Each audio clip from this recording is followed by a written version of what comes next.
Muito bom dia para todo mundo. Hoje estamos aqui novamente, hoje com um voo solo, como a gente costuma dizer. E hoje estamos trazendo aqui mais um tema de Caminhos do Espiritismo, trazendo a Revista Espírita, que foi publicada por Allan Kardec, dessa vez a edição de janeiro de 1860. Já eu estou aqui fazendo besteira. E hoje a gente tem aqui para trazer um trecho que não foi estudado na época quando a gente trabalhou esse tema, essa revista, que se chama Conselho de Família. Aí a gente vem pensando, que família é essa, né? Ou seja, quais são as famílias? Será que tem diferença uma família espírita de outra família? Muito estranho isso, a princípio, quando a gente parar para pensar. E Kardec, primeiramente, remete a um outro texto publicado em setembro de 1859, chamado O Lar de uma Família Espírita. Nesse texto, Kardec diz o seguinte, que cerca de 3 anos antes, uma senhora, cujo nome ou inicial se chama G, ficou viúva com 4 crianças. Hoje seria mais difícil, mas ainda existem famílias numerosas assim, mas na época era relativamente comum.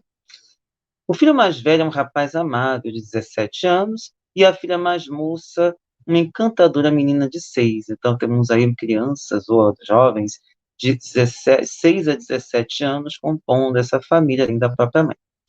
Continua Kardec. Desde muito tempo, essa família se dedica ao espiritismo e antes mesmo que essa crença havia se tornado tão popular como hoje, marido e mulher tinham uma espécie de intuição que diversas circunstâncias haviam desenvolvido. O pai, o senhor G, havia aparecido para ele várias vezes na mocidade, sempre para preveni-lo de coisas importantes ou para lhe dar conceitos úteis. Então, estamos lidando com um médium ostensivo e que tinha contato com um familiar.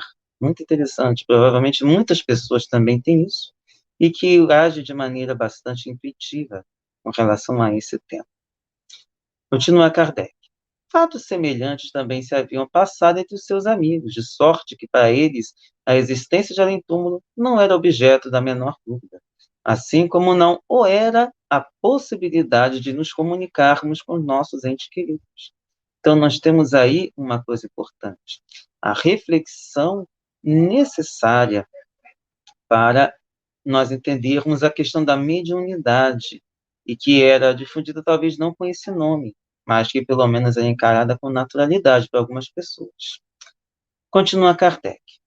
Quando o Espiritismo surgiu, foi apenas a confirmação de uma ideia bem assentada e santificada, pelo sentimento de uma religião esclarecida, pois aquela família é um modelo de piedade e de caridade evangélica.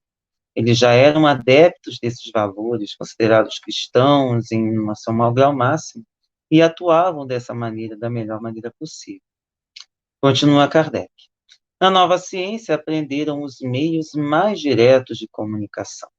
A mãe e um dos filhos tornaram-se excelentes médiums. Mas, longe de empregar essa faculdade em questões fúteis, todos consideravam-na um precioso dom da providência, do qual não era permitido servir-se, senão para coisas sérias. Assim, jamais a praticavam sem recolhimento e respeito e longe das vistas dos importunos e curiosos. Ou seja, além do recolhimento, eles evitavam coisas do tipo: qual é o número da Mega Sena? Qual é a questão que, infelizmente, sei lá, o que vai acontecer amanhã? Qual vai ser o término da novela tal? Ou como vai ficar essa nova guerra que está aí? Como é que vai ficar? E os 40 conflitos da humanidade? Enfim, nada dessas coisas de curiosidade, mas sim questões que faziam referência a questões da própria humanidade e questões sérias também. E aí Kardec continua. Nesse meio tempo, o pai adoeceu. Pressentindo seu fim próximo, reuniu os filhos e disse: Sinto que vou deixar-vos daqui a pouco, mas também sinto que por vossa fé na imortalidade encontrareis força para suportar essa separação com coragem, assim como eu levo o consolo de que poderei sempre estar entre vós e vos ajudar com os meus conselhos. Assim chamai-me quando eu não estiver mais na terra. Virei sentar-me ao vosso lado e conversar convosco, como fazem os vossos antepassados. Na verdade, estaremos menos separados do que se eu partisse para uma terra distante. Se pudéssemos prestar uma diferença, talvez aí tenhamos encontrado uma delas. Primeiramente, a possibilidade de contato com irmãos já desencarnados, independentemente do grau de parentesco com o qual nós estivemos ligados pelos laços de carne, e que, a princípio, mantemos o contato porque nós estamos sempre em essas relações. E elas são mais frequentes do que costumamos imaginar, porque eles estão ao nosso lado sem nos percebermos. Vocês, por exemplo, podem não estar vendo, mas certamente há algum espírito me incluindo aqui. Da mesma forma que vocês aí, ao escutarem essa mensagem, também estão com irmãozinhos, irmãzinhas aí, procurando também trazer reflexões, dar orientações e que muitas vezes fogem à nossa capacidade de síntese e de orientação. Mas o pai continuou, ainda disse o seguinte, aliás, é uma parte que Kardec nos diz. Alimentadas nas ideias espíritas, essas crianças não se consideram separadas do pai. Para elas, ele está presente. Temem praticar a menor ação que possa desagradá-lo. É claro que a gente tem que tomar cuidado com esse tipo de orientação para não nos tornarmos neuróticos, mas esse respeito que era tido com o pai se mantém, porque afinal apenas o corpo físico se desfez, apenas foi despista a peste física, o espírito continua agindo. E aí nos diz Kardec, uma noite por semana, e às vezes mais, é consagrada a conversar com ele. É claro que é muito comum entre o meio espírita, existe o chamado reunião do Evangelho no Lar, muitas vezes chamada de culto do Evangelho no Lar, que é meio delicado, especialmente para nós progressistas, chamarmos de culto, mas a rigor, essa reunião de estudos em casa, estudos domiciliar, é bastante estimulada entre nós no meio espírita. Já soube que entre os irmãos protestantes tem a devocional, que é algo semelhante. Mas, nesse caso, temos uma espécie de reunião mediúnica, algo que o movimento espírita conservador não recomenda, mas que, a rigor, Kardec não via nenhum problema em que essa reunião aconteça de maneira respeitosa e, é claro, levando-se em conta que, nesse caso, esses irmãos reunidos nessa família tinham essas reflexões, tinham a caridade e tinham esse respeito muito importante. Continuam aqui Kardec. Existem, porém, as necessidades da vida que devem ser providas, pois a família não é rica. E outras coisas que o Kardec menciona nesse fato é que havia uma festa anual que não era esquecida. É sempre um dia solene para o qual convidam os avós e os demais mortos da família, sem esquecer um irmãozinho falecido há alguns anos. Os retratos são enfeitados de flores e cada criança prepara um pequeno trabalho, por vezes apenas uma saudação tradicional. O mais velho faz uma dissertação sobre assunto grave. Uma das meninas toca um trecho da música, a menor conta uma fábula. É o dia das grandes comunicações e cada convidado recebe uma lembrança dos amigos que deixou na terra. Em reuniões mediúnicas, alguns irmãos também acontecem de, em alguns momentos, considerados mais solenes, se colocarem dessa forma. Mas, a rigor, isso já não é um caso de família espírita, mas esses dias, digamos, uma festa anual, a gente vê que não é uma bebedeira, como a gente costumaria fazer aqui, mas que pelo menos contaria com uma reflexão um pouco maior e um pouco melhor, para que haja um acolhimento, sabendo que esses irmãos estão ao nosso redor, e é claro, para atrair irmãos de uma determinada sintonia mais elevada, precisamos também de um comportamento mais elevado. E aí continua Kardec. Alguns amigos que partilham das mesmas convicções e que são devotos da mesma religião são os mesmos admitidos a participar desse banquete do sentimento. Um dia, entretanto, foi de luto para a família, dia de verdadeiro pesar. O pai havia anunciado que durante algum tempo, longo tempo mesmo, não poderia vir. Ele havia sido chamado para uma importante missão longe daquele ambiente. A festa anual não deixou de ser celebrada, mas foi triste, pois o pai lá não estava. Ao partir, ele havia dito: meus filhos, que ao meu retorno eu vos encontre todos dignos de mim. cada um se esforce por se tornar digno dele. Eles ainda estavam esperando. Isso em setembro de 1859. Partindo agora para o texto Conselho de Família, ele menciona que quem mandou essas comunicações foi um negociante da cidade de Bordeaux, chamado Sr. Rabache. E foram 5 sessões de mensagens bastante interessantes que acho que merecem reflexões nossas aqui para o nosso horário da manhã. 6h30 da manhã, vamos fazer reflexões para o nosso dia. Então, ele pergunta ao Espírito, se a primeira sessão, se podia dar alguns conselhos aos membros presentes. E o Espírito respondeu que sim, que eles tenham confiança em Deus e que busquem instruir-se nas verdades eternas e imutáveis, que lhe ensinam o livro divino da natureza. E é muito interessante quando a gente analisa isso, porque Deus está na natureza, Deus se manifesta por meio das questões naturais. Então, é um ponto importante para a gente analisar a partir daí. E o Espírito continua. Ele contém toda a lei de Deus, ou seja, o livro divino da natureza. E os que sabem ler e compreender seguem apenas o caminho verdadeiro da sabedoria. Que nada do que verão seja desprezado, pois cada coisa traz em si um ensinamento e deve, pelo uso do raciocínio, elevar a alma para Deus e dele aproximá-la. Em tudo quanto ferir a inteligência, procurem sempre distinguir o bem do mal. O primeiro para praticá-lo, o segundo para evitá-lo. Olha que coisa sublime, que coisa necessária. E daí a necessidade que a gente tem de conhecer tudo. Não podemos deixar de lado o conhecimento. Pelo contrário, precisamos adquiri-lo e conhecer todas as virtudes e todos esses conhecimentos exatamente para não cairmos numa situação nem de bem ou de mal, sem levar em conta a escolha que nós devemos fazer sempre. Ela deve ser racional. E continua o Espírito.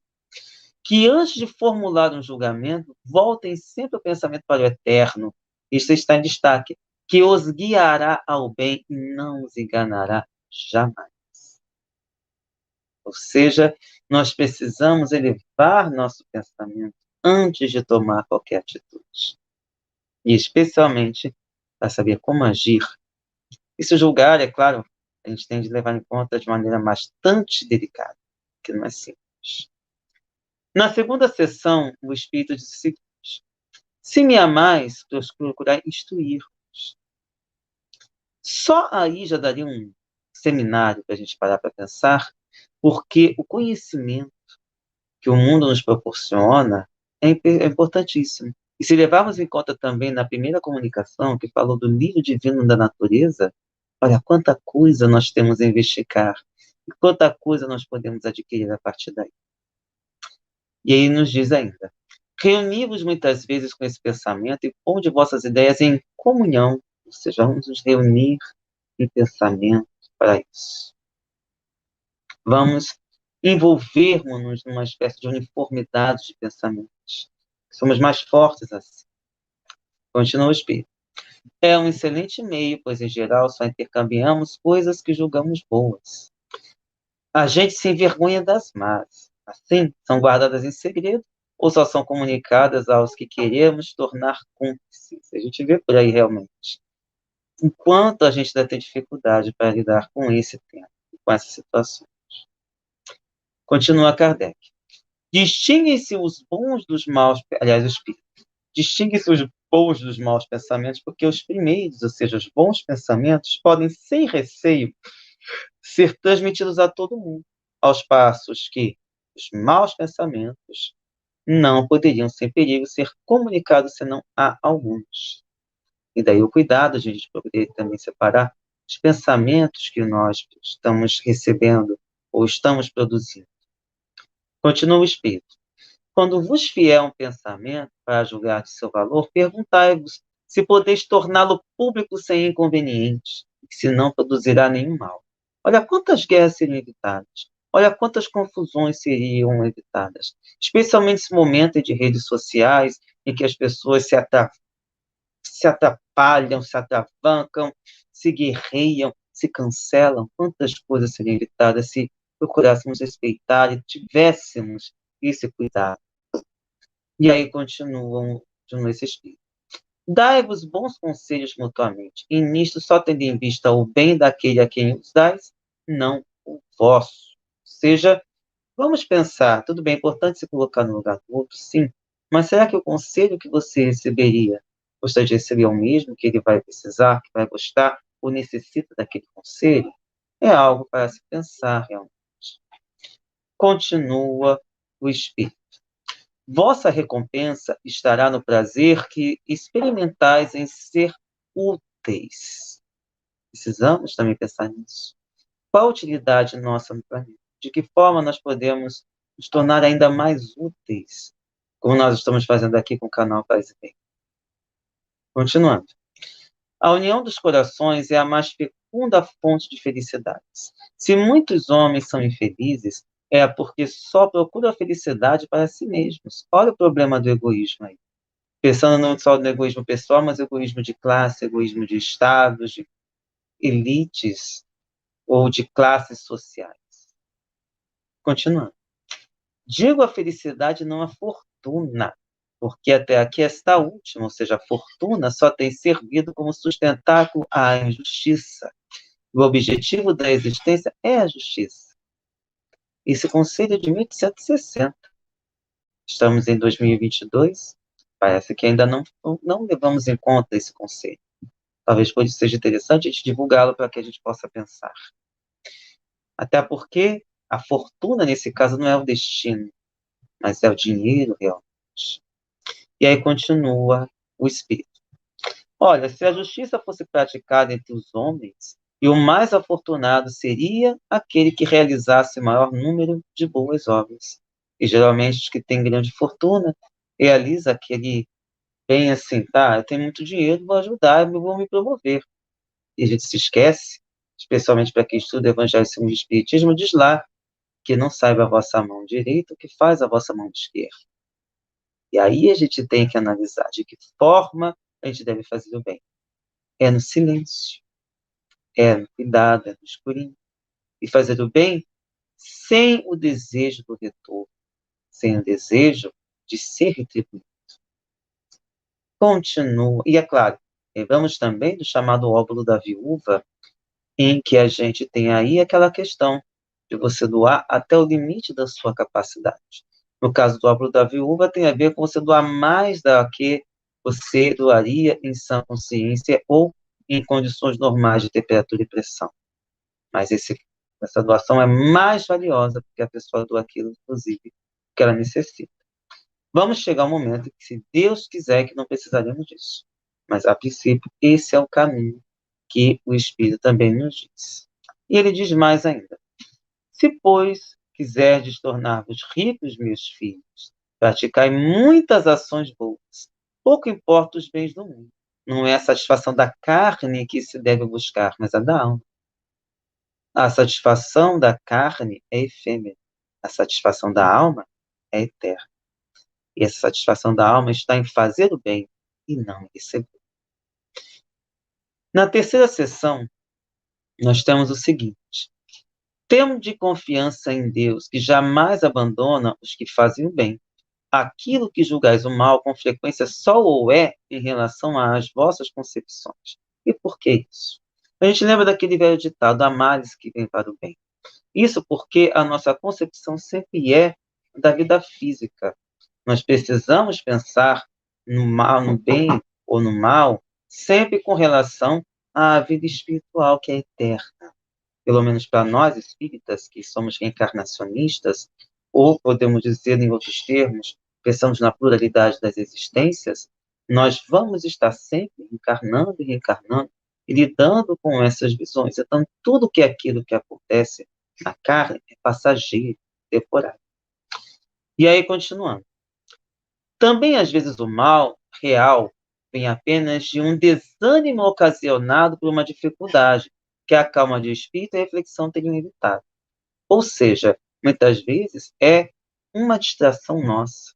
A gente está muito ligado à matéria e se esquece dessa visão espiritual, de que a vida é eterna e de que tudo é passageiro. E aí continua.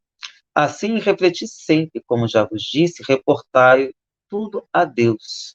Quando experimentais qualquer pesar, longe de vos abandonardes à tristeza, ao contrário, resisti e fazei todo o esforço para triunfar, pensando que nada se obtém sem trabalho e que muitas vezes o sucesso é acompanhado por dificuldades.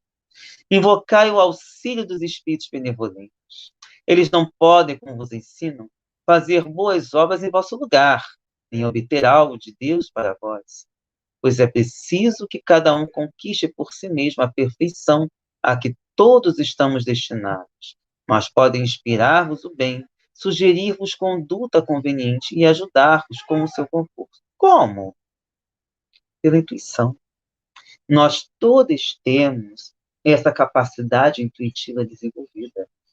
Se percebermos, nós vamos receber todas essas orientações intuitiva. Não necessitamos ter uma comunicação por escrito ou comunicação audiente.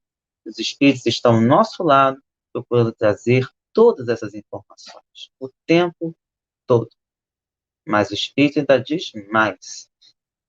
Eles não se manifestam excessivamente, mas no recolhimento. Escutai a voz da vossa consciência, lembrando-vos de meus conselhos precedentes. Confiança em Deus, calma e coragem. E especialmente nesse momento, desemprego, total desespero, não somente por conta da guerra, mas na própria situação política e econômica que nós nos encontramos, nós precisamos realmente ter coragem, continuar vivendo, porque tudo vai passar. Mas é claro, com o nosso esforço, no voto certo e lutando para a gente superar essas dificuldades. E lembrando também que não basta o individual, nós temos o social a envolver também. Na quarta sessão, o Espírito disse: é preciso continuar as sessões até que um médium se manifeste para substituir o que vai vos deixar. Provavelmente haria algum que estava deixando e outro iria se colocar à disposição. Continua o Espírito. Está cumprido o seu papel de iniciador entre vós. Continuai que começaste, porque vós também servireis um dia à propagação da verdade que neste mundo é proclamada, no mundo inteiro pelas manifestações ditas dos Espíritos. Convencei-vos, meus filhos, de que, em geral, o que se estende na Terra, se entende na Terra por Espírito, só é Espírito para vocês, para vós. Ou seja, para a gente, Espírito é apenas o desencarnado. Continua Kardec. Aliás, o espírito. Depois que esse espírito ou alma se separa da matéria grosseira que o envolve, para vós não tem mais corpo, porque vossos olhos materiais não mais o veem, mas continua sendo matéria para os mais elevados que ele. Que afinal, o espírito não é algo abstrato, é algo que existe, mas não é algo que a gente possa tocar por simplesmente, nem ver tranquilamente, a não ser que você seja médium vidente ou tenha outras capacidades que escapam aos nossos sentidos. Continuando o espírito. Para vós, minhas crianças, vou fazer uma comparação muito imperfeita, mas que, entretanto, vos poderá dar uma ideia da transformação que impropriamente chamais morte. Imaginar uma lagarta que vejo diariamente.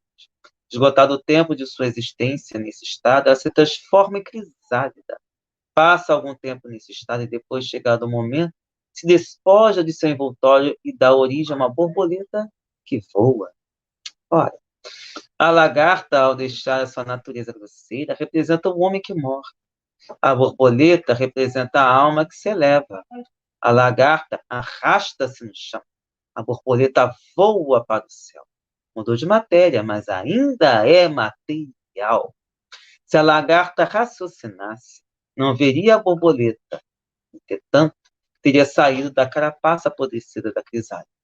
Assim, o corpo não pode ver a alma, mas a alma, envolta em matéria, tem consciência de sua existência, e o próprio materialista, por vezes, a sente interiormente.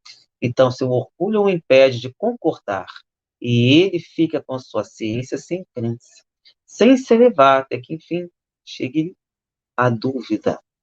Então, nem tudo está acabado, porque nele a luta é maior, mas é apenas uma questão de tempo, porque, meus amigos, não vos esqueçais, todos os filhos de Deus foram criados para a perfeição.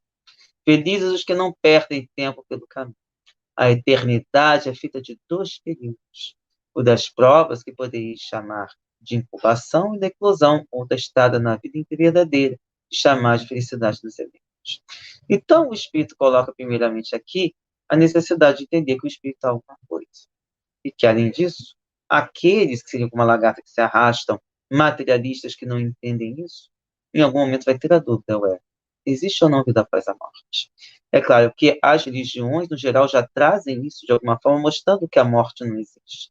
Mas poucas têm provas tão palpáveis ou tão coisas tão fundamentadas com a própria doutrina espírita, ainda que tenhamos essas questões bastante pertinentes e voltadas para cada situação.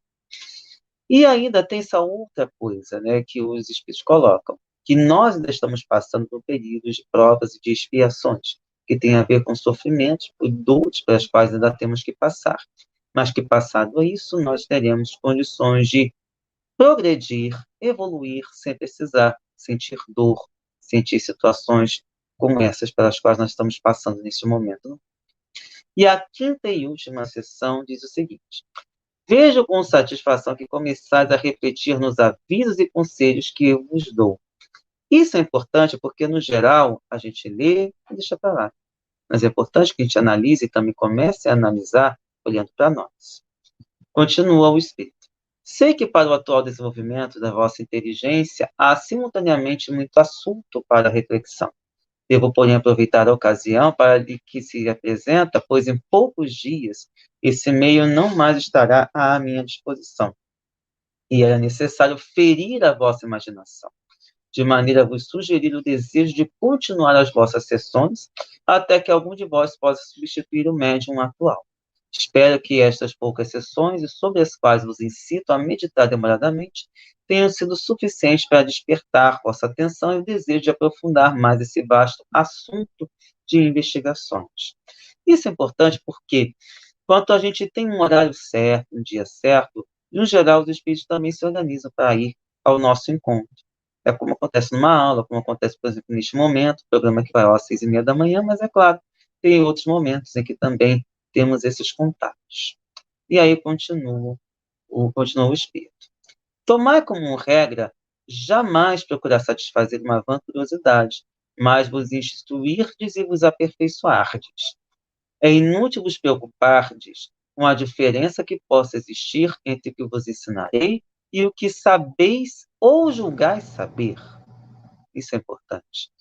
Até que ponto a gente já sabe, até que ponto que a gente intui, até que ponto que a gente pode estar tendo uma reflexão errônea. A melhor maneira é a gente conversar sempre. Nunca guardar para nós todas essas reflexões. E aí continua o Espírito. Cada vez que vos for dada uma instrução, perguntai-vos se é justa e se corresponde às exigências da consciência e da equidade. Quando a resposta for afirmativa, não vos inquieteis se está de acordo com o que vos tiver sido dito. O que vos importa isso?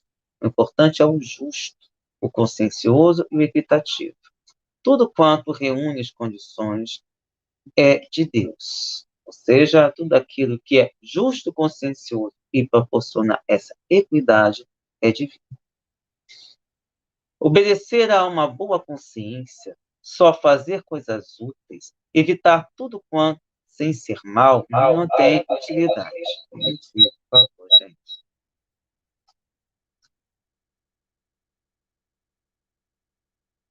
Pois fazer algo de inútil é fazer o mal. Esse é um outro ponto. É preciso que a gente saiba se tudo que a gente está fazendo tem alguma utilidade.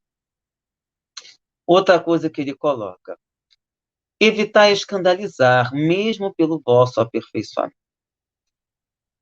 E isso também é um ponto importante. A gente tem que cobrar, a gente tem que falar, avisar, mas a gente também tem que saber como fazer isso. Podemos chamar a atenção sem provocar escândalos. Podemos chamar a atenção, especialmente de governantes e de outras pessoas, sem precisar colocar coisas desesperadas, porque a gente pode perder pela forma. Continuando aqui. Circunstâncias há em que a simples visão de nossa mudança pode produzir um efeito pernicioso. Assim, por exemplo, a luz do dia não poderia, sem perigo, atingir de súbito os olhos de um homem encerrado num calabouço escuro. Então, o que o vosso progresso não seja vos entregue à investigação, senão, conforme vos aconselhar a sabedoria, aperfeiçoai-vos continuamente. Somente no devido tempo permitireis que isto seja visto. Aqueles para quem escrevo, este conselho compreendem, sem que eu tenha de ser mais explícito. Sua consciência lhe dirá. Coragem, pois, e perseverança. Estas são as únicas leis do sucesso. Com isso, a gente encerra a nossa exposição de hoje, agradecendo a presença de todo mundo, desejando um excelente dia, uma excelente semana. Quem puder dar um dia lá no Bom Dia 247 também, se ainda estiver assistindo ao vivo, ótimo. Se não, vamos nos informar, vamos procurar trabalhar. Fique com essas reflexões para que a gente possa produzir. Acompanhe sempre a programação do canal Paz e Bem, que passa aqui no nosso banner rotativo. E lembrando também uma outra coisa, nós somos o Sejus, Coletivo de Estudos Espiritismo e Justiça Social, e nós temos vários outros programas que acontecem em outros estudos, em outras plataformas, especialmente no WhatsApp. Aqui temos 2 grupos de estudo. Um voltado para o livro Visão Espírita da Bíblia, de José Colano Pires, em breve será um outro livro, e também um outro que estuda as obras de Kardec. Neste momento estamos estudando, que é o Espiritismo. Além disso, temos grupos de apoio emocional, de vibrações e preces, e temos também uma oportunidade de conversar sobre análise de conjuntura política em outros programas, como, por exemplo, Geopolítica e Espiritismo, que em breve deverá retornar ao ar. Também temos o TikTok, também temos o Instagram, Twitter, e estamos nessas diversas modalidades também. Mas nos grupos do WhatsApp é que as discussões são mais profundas, especialmente desses temas. E todas as terças-feiras no canal do Sejus, no YouTube, também pelo Facebook, nós temos a live envolvendo o tema do livro Visão Espírita da Bíblia, atualmente, que será outro livro em breve também. E é claro, fica o recado que o Márcio pede para a gente colocar, da campanha que a gente tem da assinatura solidária ao canal Paz e Bem, para que a gente possa manter não somente este, como todos os outros programas, e, quiçá, ampliá-los, ampliar o nosso alcance, e chegar a outros patamares também. Então, para vocês, um forte abraço, um beijo enorme no coração de cada um de vocês. Então, gente, até a próxima. Tchau, tchau.